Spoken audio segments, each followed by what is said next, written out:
Welcome back to the Adventures with Sara P podcast. I'm your host, Sara P, a 19-year-old girl trying to figure out this whole adulting thing through life's adventures. Today's episode is actually a little bit different. For the first time, I am filming a podcast episode to post on YouTube.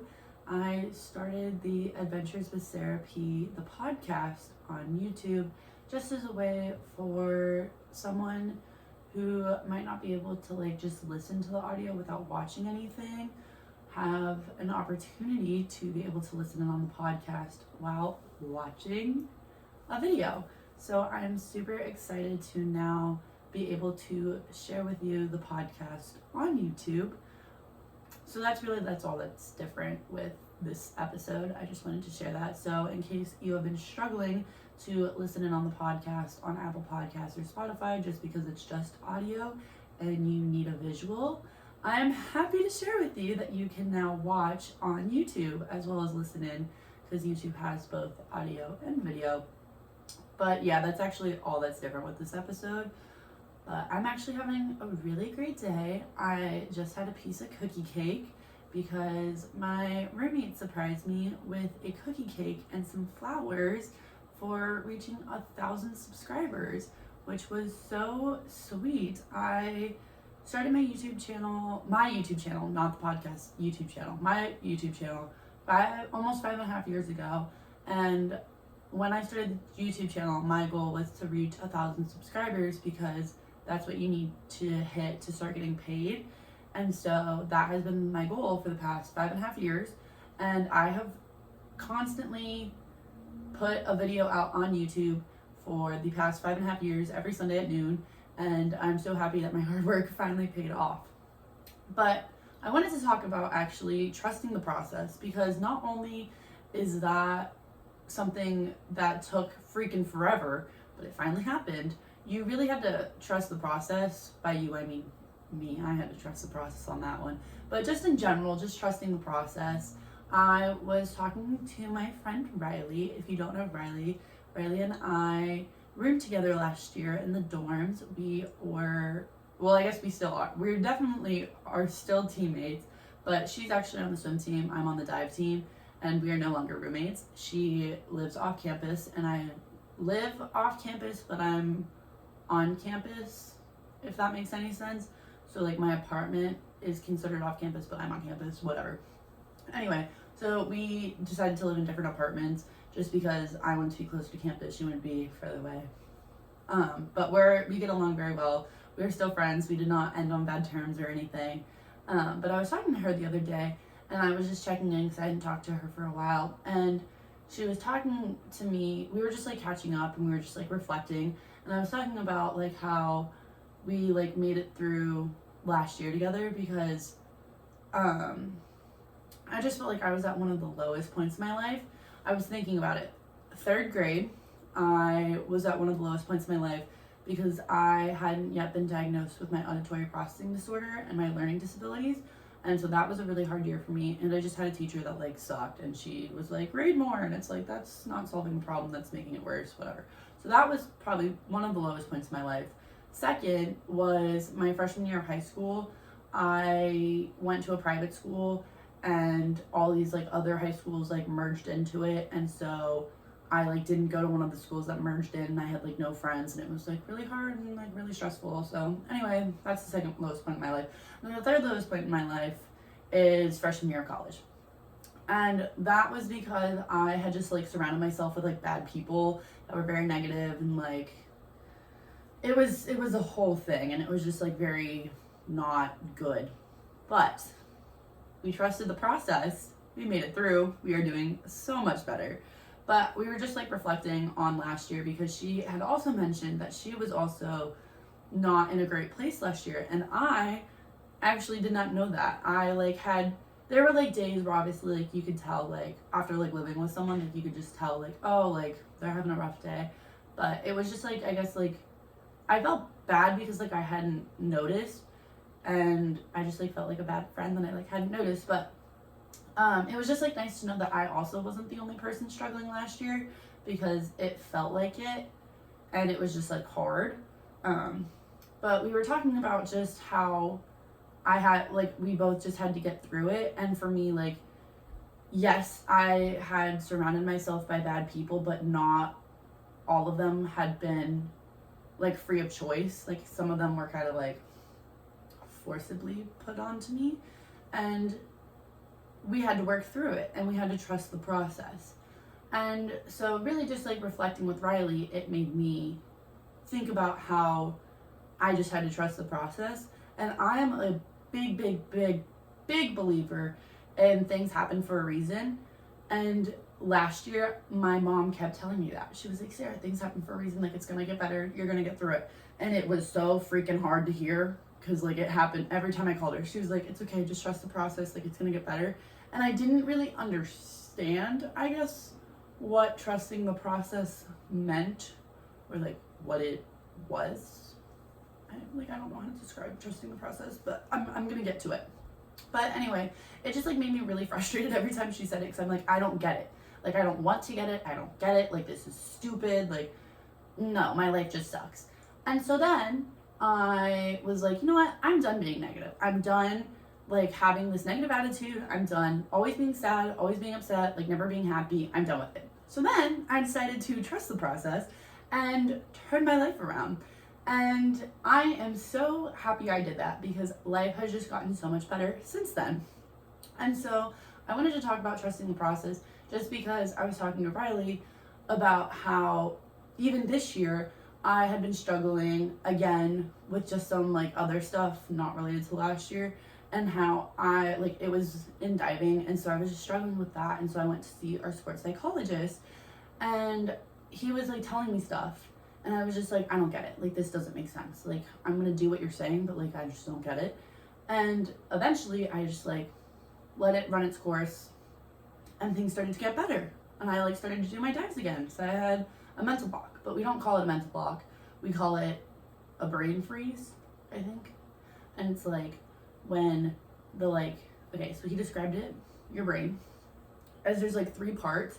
And then, so the first part is fight, flight, or freeze. And that's the part I had gotten to. And that's why I think it's called a brain freeze. And then a part on top of that is common sense, I think. And then the part on top of that is like human, like concern for being like scared of things. So like those last 2 like might not be right. I just remember the fight, flight, or freeze. So don't quote me on that. But you get the point. You get the point. So I was talking to her about that, because she was like, yeah, like I'm just struggling right now, and it's like not working. And I was like, you gotta trust the process. I know you're gonna kill me for saying it, but you gotta trust the process. And she's like, I just still don't get it. So she inspired me to create this episode on trusting the process. So I want to walk you through trusting the process, and you can shout out Riley for this episode, and I will shout her out for the inspiration, because I was a little concerned I wasn't going to come up with an idea for this week's video. And then we had the conversation, and I was like, oh my God, can I use this for a podcast episode? And she was like, yeah, go for it. So thank you, Riley, for this. I also have some notes on my iPad, so if I keep looking down, if you're watching on YouTube, that's what I'm looking at. So I wanted to talk about trusting the process, and I'm going to give you a little, is it like an acronym? Visual? I'm going to go with visual, because I think acronym is not right. So we're going to think of trusting the process as like driving. Okay? You get to be the passenger princess, and the driver is the universe. So let's say that you're telling the universe you want to go to Target, because we know, we all love Target. They get too much of my money. So it's like a little Uber driver, you know? So you're telling the universe, I want to go to Target. And so then you're driving to Target, and then you're like, oh my gosh, wait, I want a fun little drinkity drink. We're going to stop at Starbucks. And so then the universe, the driver, is going to start driving to Starbucks. And you're like, wait a second, like you're going a different way than what I'm used to. Like, wait, go this way. And the universe just like won't go your way. and you're like, this is so weird. Like, I know what I'm doing. Like, go this way. And the GPS and the Uber driver are like, no, we're going this way. If this was happening in real life, I would immediately go into fight or flight, because then I was like, oh my God, I'm getting kidnapped. And you know what? That's what happens in the real world. Real world is you start to think about how things aren't going your way, and you're like spiraling, if you're me, and you're just starting to go downhill, and you're like, oh my God, we're not doing what I want. And the universe is like, no, you need to do this because this is going to help you get ready for your target, your trip to Target. And so for me, it's just thinking about how, yes, there is one way to get to Starbucks and there's one way to get to Target. Like, we could go like from point A, like a straight line, point A to point B to point C. But the universe is like, no, we got to go from point A to point A and a half to then get to point B. And it's just like little things like that like eventually work themselves out. I hope that made sense. It made sense in my brain. I hope that made sense, because it made sense to me. But that's what we're going to think about when we think about trusting the process, okay? So, trusting the process is a mindset that can help you navigate uncertainty, achieve your goals, and find peace in the journey. So let's think about driving with the Uber driver, and we're a little passenger princess. So, the first thing to trusting the process is setting clear goals. So start by defining your goals and what you want to achieve. And having a clear vision of what you're working toward can make it easier to trust the process. So, for example, let's use diving, because I was struggling a little bit with diving, and I feel like I've gotten a lot better at trusting the process and trusting the like practices and like getting my dives off. So we're gonna use that because that's very recent for me. So we're gonna break it down. I have a goal, and that goal was to get my reverse 1.5 on 3 meter. If you don't know what a reverse 1.5 is, it's where you walk forward, flip backward 1.5 times, and then you go in the water on your hands. Super scary, but you know, we set goals for myself, and we had a plan to achieve them. But we got to break that big goal down. So my little goals were to start by doing a standing reverse 1.5. Yeah, that's right. On 3 meter. And my goal was to do some really good lead ups on 1 meter to then achieve my smaller goal of doing the standing reverse 1.5, because to me, in my brain, that seemed easier than just doing it with a hurdle, which once I did the one with the hurdle, I was like, that was not easier. I just really put myself through that. But anyway, my smaller goal was to do some really good lead ups on 1 meter, to do some standing somersaults, get them good. Then on 3 meter, do some standing 1.5s on 3 meter, and then go back down to 1, do some somersaults with a hurdle, and then just take it up onto 3 meter. And so once I was able to achieve those little goals, I felt so much more confident in achieving this big goal of mine. But we can't achieve these goals without a plan. And so those small goals, or those small tasks, was my plan to achieve this long-term goal, and trusting the process. And I think what's important is not putting yourself in a time constraint. I wasn't like, I will just say, I do very bad when I get put under pressure, where if it's like, if you don't do this right now, like you're gonna have punishments. And so for like me in diving, it's like, if you don't do this dive right now, you're gonna get kicked out of practice. Like, I personally just want to curl up into a ball and die.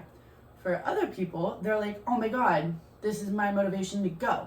And it's just like, that's not how my brain works. And so for me, I had to make sure that when I set this plan, I wasn't like, if I don't do it on, I don't know, Wednesday, like the world, like I'm gonna be so mad at myself, like I need to do it by Wednesday. No, I was like, you know what?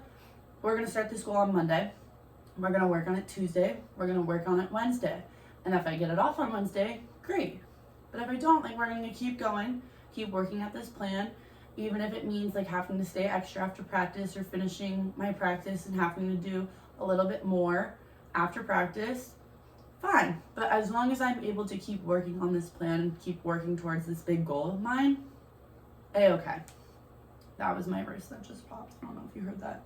It was kind of loud. The biggest struggle I've had is embracing uncertainty. And I talked about this in the confidence episode. So we talked about confidence and my new definition of it. I cannot speak today. I'm so sorry.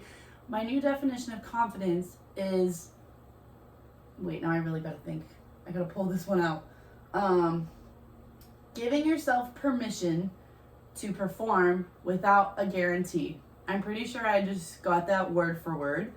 I'm really proud of myself. So for me, confidence used to be just having this like glow when I like performed, I guess.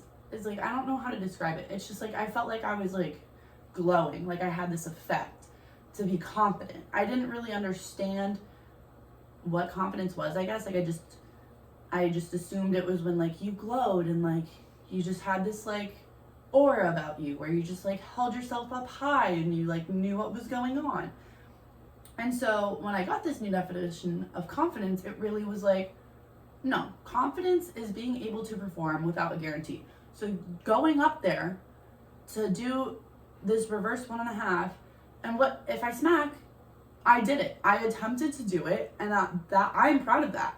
And just being okay with like, if I go up there and I don't do it, I'm still proud of myself because I had the opportunity to do it. I either worked on those lead ups. My coach said my lead ups were good enough to take it up. And so that's a win for me. If my lead ups are good, like for me, like it's the little wins that like have to lead up to that big goal. For me, like as long as I like get to check things off my to-do list or my like checklist, I feel really good about myself. So I had to think about those little wins as well. But it was just that understanding of I could go up there, I could have done the best lead up on 1 meter or on 3 meter. And if I go up on 3 meter and I smack, like I went for it and I know the next one I'm gonna get it because I just need to get the first one off.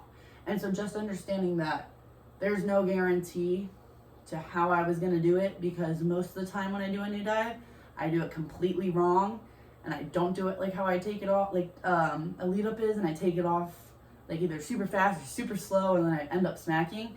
And so like just understanding that there's no guarantee for how the outcome's gonna be, but as long as you are able to hit those little goals, make a plan, be able to achieve little steps in your plan.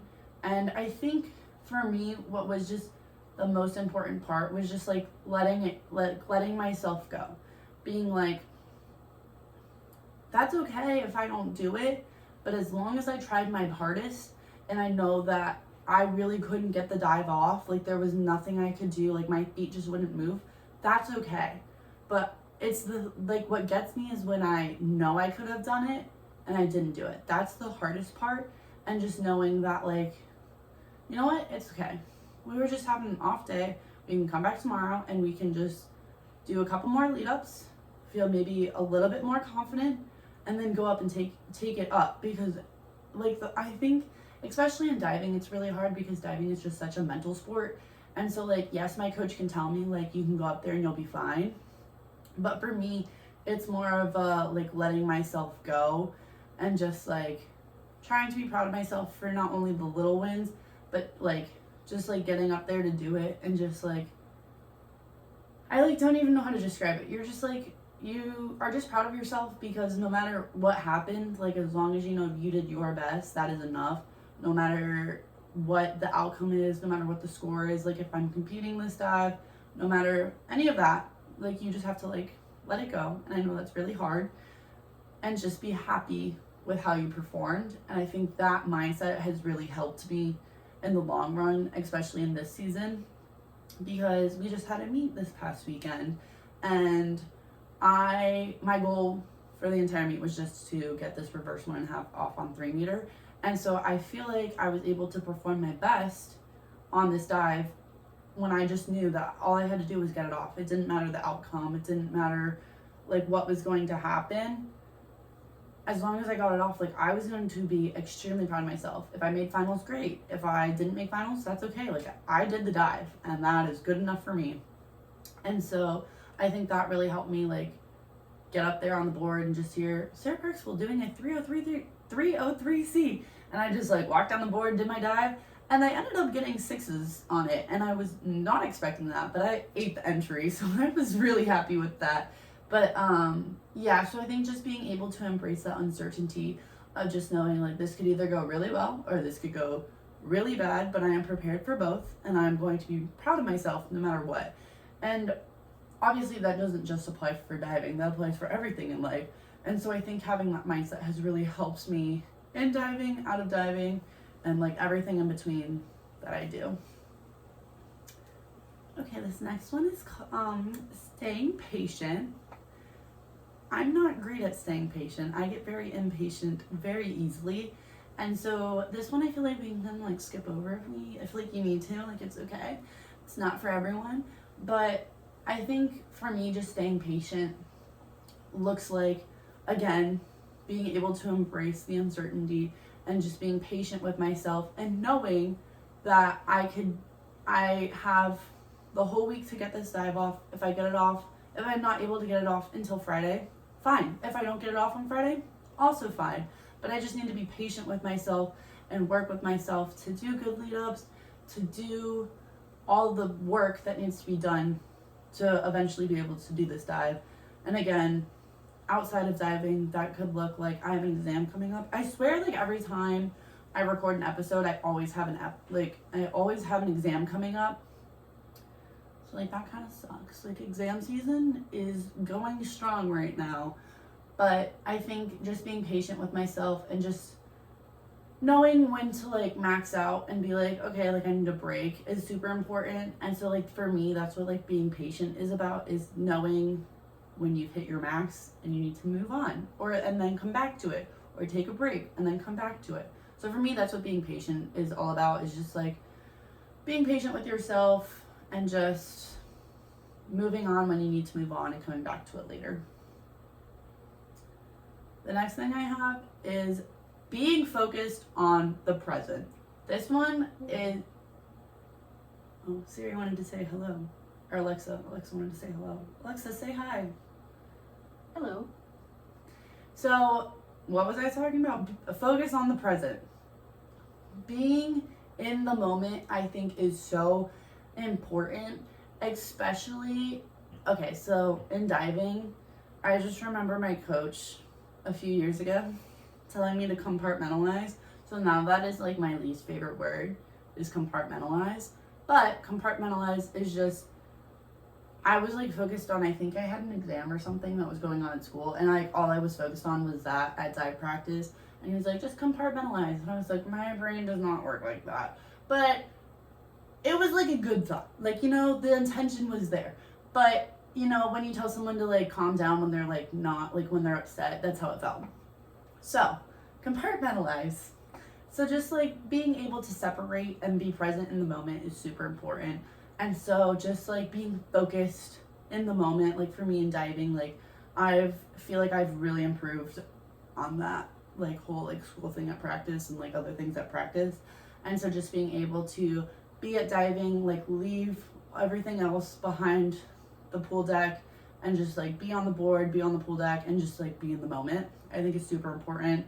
And anything you do, like, just being present is super important, and especially in trusting the process, because I feel like if you give everything you have in the moment, the process is going to work a little bit faster and, like, go, like, with the flow more, and you can ride the wave and it'll be, like, a little bit smoother.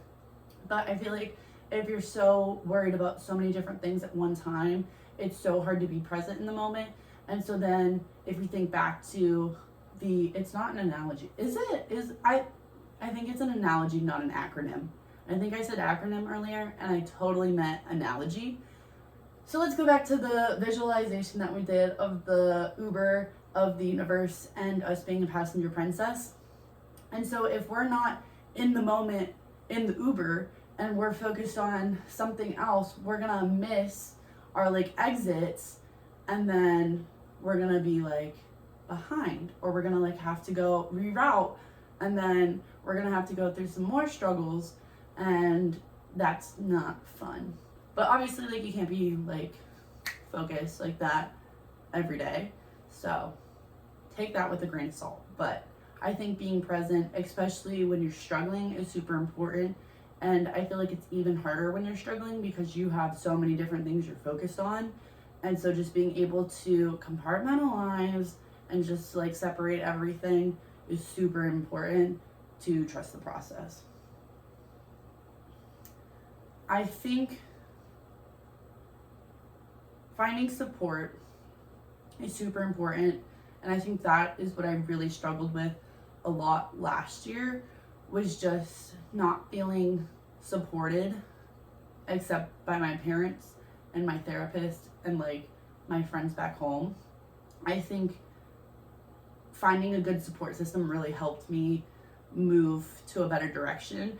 And so maybe that looks like you calling your mom after every practice, because that's what I do. I call my mommy after every practice and I'm like, hey mom, guess what? I had a great practice. And it makes her smile every time.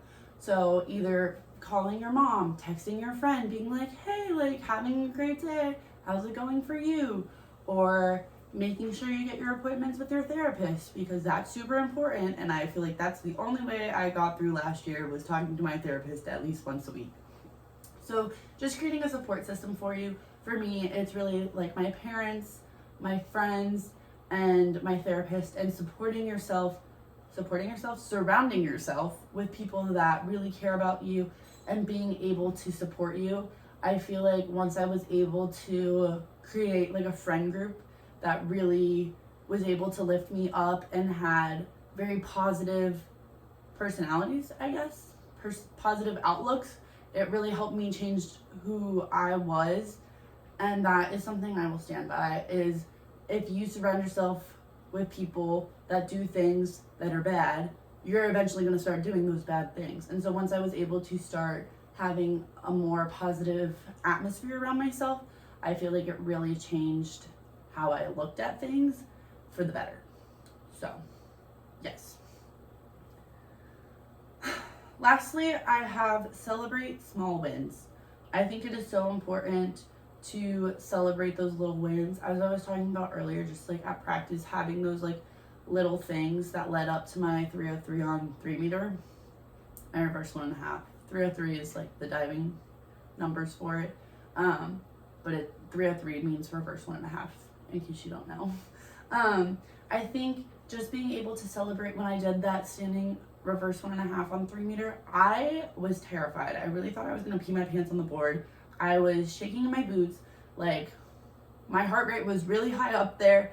But once I got it off, I was so excited for myself, and I was like, you know what, like, this actually isn't that bad. Like, I've done this dive multiple times. Like, I don't really understand what I'm afraid of. And so that was a really big win for me. And so then on the next day, I was like, if I can do that, I can do it standing. So then I walked on in there into the pool deck, and I was like, I got this. And then what did I do? I did the dive. So, you know, I think just celebrating those small wins, no matter how small or how big they might be, it's super important to do that. Like, the other day, I got to check off my entire to-do list in one day, which I was not expecting. I was expecting it to take like at least 3 days. And so that was such a big, like, it was a small win for me, but like, it felt super big. I was so proud of myself. I was like, wow, I'm being so productive. And so just being able to celebrate those little wins, like, no matter what, like, oh, like if you get up early, like, I get so excited. Like, I think it's such a win when I get up before my alarm, because then I feel like I'm like, oh my gosh, I'm gonna be so productive, because then I have extra time to like do schoolwork in the morning or whatever. So I think it's super important to celebrate those small wins, especially if it's like a sport. Celebrating things outside of the sport is super important, just to have those little wins, because again, I'm not like a psychologist or anything. I don't really know how the brain works, but I feel like if you just keep having a negative attitude and you don't get to celebrate those small wins outside of whatever you need to trust the process in, you're not, like, it's just not going to get good. Like, I feel like it's just going to keep going down, and then if you're me, you're going to spiral down, and then it's bad. So I feel like just being able to celebrate those small wins is super important, and trusting the process. And again, with everything, having a positive mindset, I can't emphasize it enough. When you change your attitude from I have to do this to I get to do this, and just keeping that positive attitude even when it gets super, super hard is so, so, so, so important. And so I get it. It's not easy when things are going bad, but the second you change that attitude, that mindset, I promise things will be getting better. And even if you don't notice it, I feel like you will, because I know when I was having that negative attitude, the second I changed into my positive attitude, I was like, oh my goodness, like so many little things are going right. And I think I ignored them or just like glossed over them when I was being in that negative mindset. So that is super important. But I know dealing with hard times is super hard, and trusting the process is something I'm still trying to figure out, but I feel like I've gotten a lot better at. And so just, getting through it, celebrating those small wins, surrounding yourself by good people with positive attitudes is super important. And just being able to make a plan, try and stick with that plan, have those little wins in your plan to reach that big goal. And I hope that you are able to reach your goal soon. I know it's hard, but I have faith in you. You can do it. And I hope you enjoyed this episode. Please leave a comment, share, like, all that fun stuff. And I will see you next time. Thank you so much for listening and watching.